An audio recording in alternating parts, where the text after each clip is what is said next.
ہمارا جمعرات کی شام کو آپس میں مل بیٹھنا اس لیے ہوتا ہے کہ اللہ تعالی ہمارے باطن کو ایسا بنا دے جیسا کہ وہ اپنے خاص بندوں کو بنانا چاہتے ہیں۔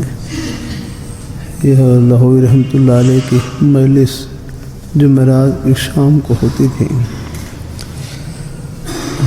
اللہ تعالی ہمارے باطن کو، ہمارے اندر کو ایسا بنا دے جیسا کہ وہ اپنے خاص بندوں کو بنانا چاہتے ہیں۔ دعا کیجیے اللہ تعالی مجھے اور آپ کو ایسا بن کر دنیا سے جانے کی توفیق عطا فرمائے، آمین یا الہ العالمین۔ حضرت صلی اللہ علیہ وسلم کے ایک مبارک ارشاد میں آتا ہے، ان اللہ لا ينظر الى صورکم واموالکم ولکن ينظر الى قلوبکم واعمالکم، کہ حضور صلی اللہ علیہ وسلم نے فرمایا خداوند تعالیٰ تمہاری صورتوں اور تمہارے مالوں کو نہیں دیکھتا بلکہ تمہارے دلوں اور تمہارے اعمال کو دیکھتا ہے۔ اللہ تعالیٰ کی نظر پہلے دل پر پڑتی ہے، پھر دل کے لحاظ سے اعمال کی قیمت دیتا ہے۔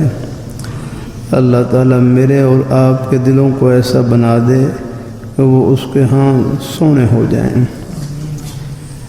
اگر برتن اندر سے صاف اور قلی شدہ ہو تو ہر شخص اس میں کھانا پینا پسند کرے گا، خواہ باہر سے برتن صاف اور قلی شدہ نہ ہو۔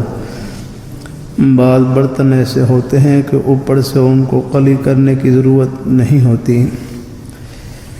اگر برتن 6 ماہ سے صاف نہیں کیا گیا اور وہ اندر سے گندا ہے تو میرے خیال میں آپ اس میں پانی کبھی نہیں پئیں گے۔